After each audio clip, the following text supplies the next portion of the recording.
नमस्कार दोस्तों ऐसे वक्त में जब पूरी दुनिया पर थर्ड वर्ल्ड वॉर का संकट मंडरा रहा है, रूस लगातार पूर्वी यूक्रेन की सीमा पर सैनिकों की तादाद बेतहाशा बढ़ाता जा रहा है।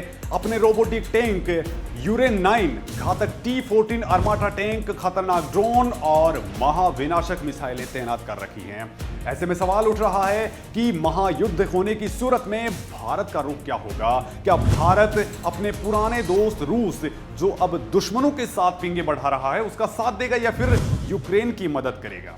आज की इस वीडियो में आपको हम बताएंगे कि भारत के पास हाल ही के दिनों में गिरगिट की तरह रंग बदलने वाले रूस की चूड़ियां टाइट करने का कौन सा हथियार मौजूद है। आज हम आपको बताएंगे कि आखिर रूस और पाकिस्तान की गलबहियों के पीछे की इनसाइड स्टोरी क्या है। आज हम आपको यह भी बताएंगे कि एक सच्चे हिंदुस्तानी होने के नाते आपको ये क्यों जानना चाहिए कि भारत भविष्य में दुनिया का लीडर कैसे बनने जा रहा है। लेकिन दोस्तों, इस कैनवास पर पूरा चित्र उकेरने से पहले आप कुछ बातें जान लीजिए। हाल ही के दिनों में एक देश बेहद सुर्खियों में रहा है। उसे ऐसा प्रिडिक्ट किया जा रहा है कि वो देश बेहद कमजोर है, अपने विरोधियों के सामने बिल्कुल बेबस सा है। विरोधी जब चाहें तब उसे मिटा सकते हैं या घुटनों पर ला सकते हैं। अगर ऐसा होता तो रूस ऐसा कब का कर चुका होता, अपने विरोधियों को मिट्टी में मिला चुका होता। जी हाँ, आप अब तक तो समझ ही गए होंगे कि हम बात कर रहे हैं यूक्रेन की, जिसका विरोधी है रूस। यूक्रेन भारत की दोस्ती का लंबा सा इतिहास रहा है और अब एक नए दौर में प्रवेश कर रहा है, जहां पर बिना किसी शोर शराबे के दोनों देश एक दूसरे की रगों में फौलाद भर रहे हैं।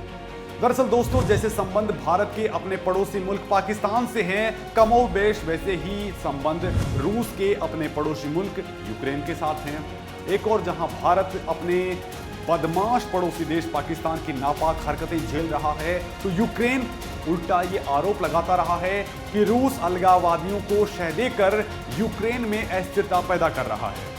दरअसल दोस्तों, ये पूरा खाका हमें इसलिए खींचना पड़ा है क्योंकि आप जान सकें कि वैश्विक स्तर पर दुनिया कई धड़ों में बटी हुई है। कूटनीति की बिसात पर कई चालें चली जा रही हैं। गुटनिरपेक्षता की नीति पर चलने वाले भारत ने नेटो क्यों ज्वाइन नहीं किया, और डिप्लोमेसी में क्यों कहा जाता है कि कभी भी कोई न तो स्थायी दोस्त होता है और ना तो कभी स्थायी दुश्मन।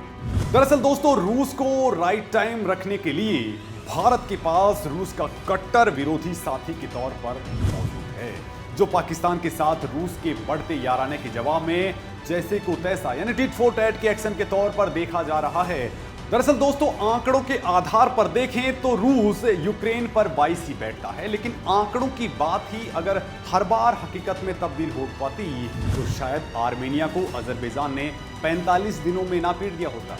अपने से ज्यादा ताकतवर और अपने दुश्मन के साथ मजबूत दोस्तों की फौज को भी अजरबैजान ने घुटनों पर ना ला दिया होता।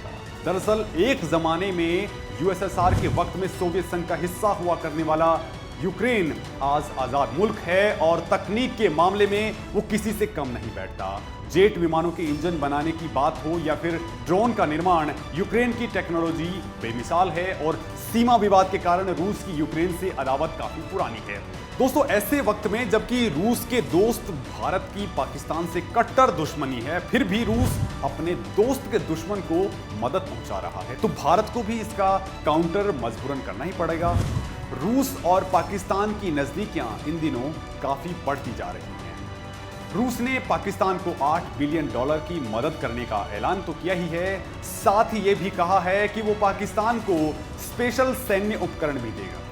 सुरक्षा को लेकर इस पर भारत के ऐतराज को भी रूस नजरअंदाज कर चुका है।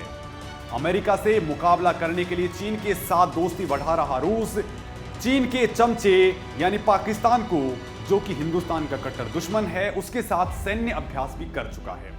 पुतिन ने अमेरिका के खिलाफ चीन को खुश करने के लिए पाकिस्तान के साथ आने वाले दिनों में सैन्य अभ्यास दोहराने का भी ऐलान कर दिया है, जबकि भारत खुले दिल से रूस को अपना मित्र बताता रहा है और अपनी डिफेंस जरूरतों के बड़े हिस्से के लिए वो रूस को ही कॉन्ट्रैक्ट देता आया है। लेकिन रूस ने इन सब संबंधों को चीन के आगे कुर्बान कर दिया। इतना ही नहीं दोस्तों, रूस की मदद का साथ मिलने से गदगद पाकिस्तान ने तो ये ऐलान ही कर दिया कि रूसी राष्ट्रपति व्लादिमीर पुतिन इसी साल जून के आसपास या उसके बाद भारत आएंगे तो वो पाकिस्तान भी आएंगे। जिस तरह रूस के विदेश मंत्री ने भारत के दौरे के बाद पाकिस्तान की यात्रा की, ठीक उसी तरह रूसी राष्ट्रपति पुतिन भी पाकिस्तान जाएंगे। पाकिस्तान आने वाले रूस के किसी भी बड़े अधिकारी का ये 9 साल बाद कोई बड़ा दौरा था। आप ये भी जान लीजिए कि रूस के राष्ट्रपति व्लादिमीर पुतिन अब तक एक बार भी पाकिस्तान नहीं गए हैं। इस लिहाज से देखा जाए तो पाकिस्तान और चीन मिलकर भारत के लिए वैश्विक तौर पर साजिशें रच रहे हैं। पाकिस्तान और रूस पिछले साल भर से चोरी छिपे प्यार की पींगे बढ़ा रहे थे। ऐसे में भारत भी अपने हितों को लेकर बेहद सतर्क है। भारत ने यूक्रेन के तौर पर यूरोपीय रीजन में अपना एक और दोस्त तैयार कर रखा है। फिलहाल यूक्रेन रूस के साथ युद्ध के मैदान में खड़ा है। यूक्रेन की मदद के लिए नेटो देश कंधे से कंधा मिलाकर खड़े हुए हैं। ऐसे में भारत के सामने बड़ा सवाल है कि वो संभावित महायुद्ध में अपने दो दोस्तों में किसका साथ दे और किसका नहीं। दरअसल दोस्तों, युद्ध हुआ तो ज्यादा संभावना यह है कि भारत ने तटस्थता की जिस नीति पर चलकर नेटो में शामिल होने के लिए हामी नहीं भरी, उसी नीति के तहत वो दोनों में से किसी का साथ ना दे, लेकिन किसी के खिलाफ भी नहीं जाएगा। हालांकि रूस के साथ भारत के सामरिक संबंध काफी पुराने हैं, लेकिन दोस्तों यूक्रेन ने भी भारत की मित्रता कच्ची नहीं रखी है। इसकी नजीर तब दिखाई दी थी जब 10 मई 2019 को यूक्रेन का एक मालवाहक विमान एंटोव AN-14 कच्छ के रण के रास्ते भारतीय सीमा में दाखिल हुआ था।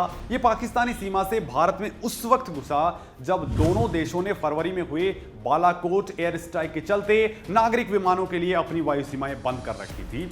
इस विमान से भारतीय एजेंसियों ने संपर्क करने की कोशिश की, लेकिन कामयाबी नहीं मिली। तब एयर डिफेंस इंटरसेप्टर ने तुरंत जांच के लिए इस अज्ञात विमान की ओर उड़ान भरी और पीछा करके उसे जयपुर में जरूरी जांच के लिए उतारा गया था। इस पूरे घटनाक्रम के बाद 3 तरह की खबरें भारतीय मीडिया में आई थी।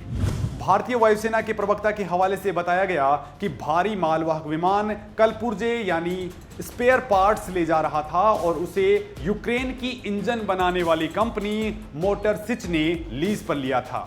कराची से उड़ान भरने के बाद विमान को भारतीय वायु सीमा में देखा गया, जिसके बाद 2 सुखोई Su-30 लड़ाकू विमानों ने इसे जयपुर में उतरने के लिए मजबूर कर दिया। भारतीय वायु सीमा का उल्लंघन करने वाले यूक्रेन की विमान को बाद में छोड़ दिया गया।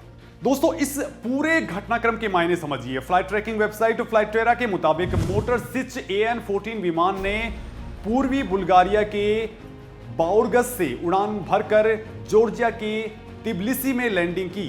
ये 1 घंटे बाद इसने तिब्लिसी से दिल्ली के लिए उड़ान भरी और बीच में कराची में रुका। इसके बाद विमान की जानकारी वेबसाइट पर नहीं है। इसमें कहा गया कि फ्लाइट अनियमित तौर पर उड़ान भर रही थी। कम शब्दों में कहा जाए तो एक विदेशी मालवाहक विमान पाकिस्तान से एक अनाधिकृत रास्ते से भारतीय वायु सीमा में दाखिल हुआ था और उल्लंघन करता है। उसे रोकने पर मजबूर किया जाता है। सिर्फ 5 घंटे से भी कम वक्त में जांच पूरी करके विमान को छोड़ दिया जाता है। इस घटना की तारीख अहम है। देश चुनाव के बीच में था। 12 मई को 6वें चरण के चुनाव सिर्फ 48 घंटे दूर थे। घटना पर मीडिया ने बहुत कम ध्यान दिया, लेकिन विदेशी मीडिया ने इस खबर को भुलाया नहीं। 5 अक्टूबर 2019 को फ्रांस के प्रमुख अखबार ली मोंदे ने एक खबर छापी कि मार्च 2016 में रिलायंस डिफेंस यानी अनिल धीरूभाई ग्रुप की एक कंपनी ने यूक्रेन की विमान बनाने वाली एंटोव, जो लंबे समय से भारतीय वायुसेना को उपकरण उपलब्ध करा रही है, उसके साथ ज्वाइंट वेंचर की घोषणा की थी। नई कंपनी नागपुर में स्थित है, जहां डजोल्ट एविएशन जल्द ही रिलायंस डिफेंस के अधिकारियों को एविएशन की मूलभूत चीजें समझाएगी। इस तरह राफेल बनाने वाली साझेदार भारतीय कंपनी एंटोव के साथ काम कर रही है, जिसका इंजन सप्लायर मोटर सिच है। मोटर सिच यूक्रेन की ही एक कंपनी है जो अलग अलग विमानों, हेलीकॉप्टर्स और मिसाइलों के लिए इंजन बनाती है और इकट्ठा करती है। ली मोंदे की रिपोर्ट ने मोटर सिच के AN-14 विमान की जयपुर लैंडिंग पर आगे लिखा कि 10 मई को भारतीय प्रेस ने एक घटना के बारे में बताया, जिसमें ऐसी कंपनी का नाम सामने आया जो जल्द ही राफेल मामले में खलनायक बन सकती है। जी हां, मतलब साफ है कि भारत की एयर सिक्योरिटी के बड़े हथियार यानी राफेल के निर्माण में किसी तरह का अड़ंगा ना लगा पाए सरकार ने मामले को बढ़ने नहीं दिया। यूक्रेन के साथ रूस के संबंध भले ही अदावत वाले हैं, लेकिन कूटनीति कहती है कि रूस और पाकिस्तान की प्यार की पींगों के बीच भारत को भी टिट फॉर टैट वाली रणनीति अपनानी होगी। ऐसे में भारत ये कर सकता है कि जैसे एक साल के बीच में पुतिन की भारत यात्रा प्रस्तावित है, अगर वो भारत आए और फिर वो यहां से पाकिस्तान जाएं, तो भारतीय प्रधानमंत्री नरेंद्र मोदी इसका जवाब जैसे को तैसा वाली स्टाइल में दे सकते हैं, क्योंकि अगले साल पीएम मोदी भी रूस के दौरे पर जाने वाले हैं, जहां से वो यूक्रेन के दौरे पर चले जाएं। अगर रूस पाकिस्तान को डिफेंस सामग्री उपलब्ध कराता है तो भारत भी ये कर सकता है। भारत भी यूक्रेन को राइफल्स और दूसरी तमाम तरह की रक्षा सामग्री उपलब्ध करा सकता है। अगर रूस पाकिस्तान को फाइटर प्लेन देता है तो भारत के पास भी इसका जवाब है। भारत में ही निर्मित फाइटर जेट तेजस यूक्रेन को दिया जा सकता है। 3 साल में तेजस का मार्क 2 वर्जन भी बनने की राह पर है। दोस्तों, पाकिस्तान के साथ रूस के प्रस्तावित सैन्य अभ्यास की तोड़ में भारत भी यूक्रेन के साथ सैन्य अभ्यास करके रूस को इसका तगड़ा जवाब दे सकता है। दोस्तों, भले ही रूस के कदम के सापेक्ष भारत की संभावित कार्रवाई को हम और आप बदले की भावना से उठाया गया कदम कहें, लेकिन वैश्विक तौर पर इसे ही कूटनीति कहते हैं और बतौर एक देश भारत को सबसे पहले अपने देश के हित में ही सोचना होगा। कोई और क्या सोचेगा इसके बारे में नहीं। भारत को अपने हितों के बारे में रूस से इतर जाकर सोचना पड़ेगा और इसमें संकोच भी नहीं करना चाहिए, क्योंकि भारत रूस के मुकाबले में आर्थिक रूप से करीब 3 गुना ज्यादा बड़ा है। आने वाले दौर में भारत ने 5 ट्रिलियन इकोनॉमी बनने का टारगेट रखा है, यानी हम भविष्य में भी चिंता करने की जरूरत नहीं है। दरअसल यूक्रेन भारत का नया दोस्त तो है ही, लेकिन दोनों के बीच का विश्वास इस रिश्ते को मजबूत भी बनाता है। यूक्रेन अपनी आजादी के बाद से भारत के लिए सैन्य प्रौद्योगिकी और उपकरणों का एक स्रोत रहा है। Ukraine R-27 air to air मिसाइलों का भी निर्माण करता है, जिसका उपयोग भारतीय वायुसेना द्वारा अपने सुखोई 30 MKI लड़ाकू विमानों में किया जाता है। अब भारत दोनों देशों के बीच रक्षा सहयोग बढ़ाने में के लिए यूक्रेन को हथियारों की आपूर्ति भी कर रहा है। इतना ही नहीं, 1 अगस्त 2019 को प्रधानमंत्री नरेंद्र मोदी ने राष्ट्रपति जेलेंस्की को यूक्रेन के राष्ट्रपति चुनाव में जीतने के लिए बधाई दी थी और हाल ही में संपन्न हुए संसदीय चुनाव में उनकी Servant of the People's Party की जीत के लिए मुबारकबाद भी दी थी। यानी कहा जा सकता है कि भारत और यूक्रेन के बीच मैत्री और सौहार्दपूर्ण रिश्ते हैं, जिनका जिक्र भारत के प्रधानमंत्री नरेंद्र मोदी भी करते हैं। दोस्तों, भारत यूक्रेन के साथ कई दूसरे क्षेत्रों में लंबे आपसी सहयोग में भी खड़ा है। यूक्रेन की कई यूनिवर्सिटीज में बड़ी तादाद में भारतीय छात्र पढ़ते हैं और कल्चरल एग्जिस्टेंस को भी बढ़ा रहे हैं। दोस्तों, भारत ने यूक्रेन रूस के बीच जारी तनातनी के बीच 15 अप्रैल को संयुक्त राष्ट्र में इस बात पर खुशी जताई कि पूर्वी यूक्रेन में तनाव कम करने की कोशिशें की जा रही हैं। भारत ने मिन्स्क समझौते के जरिए शांति बहाली के कदम में रूस का नाम लेकर यह भी साफ कर दिया कि वो अपने हितों के लिए सबसे पहले काम करेगा, फिर यूक्रेन या रूस के। ऐसे में रूस के संबंध भारत के दुश्मनों से होना यूक्रेन को रूस पर भारत की तरजीह मिलने का सबसे बड़ा कारण साबित हो सकते हैं। यानी दोस्तों, भारत रूस का साथ देगा या फिर यूक्रेन का साथ देगा, ये आपने देखा। लेकिन जहां तक लग रहा है कि भारत इसमें पूरी तरह से तटस्थ ही रहेगा, क्योंकि दोनों तरफ से फिलहाल तो अच्छे रिश्ते हैं, लेकिन भविष्य में यूक्रेन के साथ भारत के रिश्ते और बढ़ सकते हैं, जैसा आपने देखा। तो दोस्तों, आप इस मामले में क्या कुछ सोचते हैं वो आप जरूर कमेंट सेक्शन के जरिए बताइए, क्योंकि रूस जो है वो हमारा सदियों से दोस्त रहा है और यूक्रेन जो है वो भी कभी उसी का पार्ट था, लेकिन अब वो अलग है और वो दोनों जिस मुहाने पे खड़े हैं वहां से वर्ल्ड वॉर का बिगुल बच सकता है। नमस्कार दोस्तों।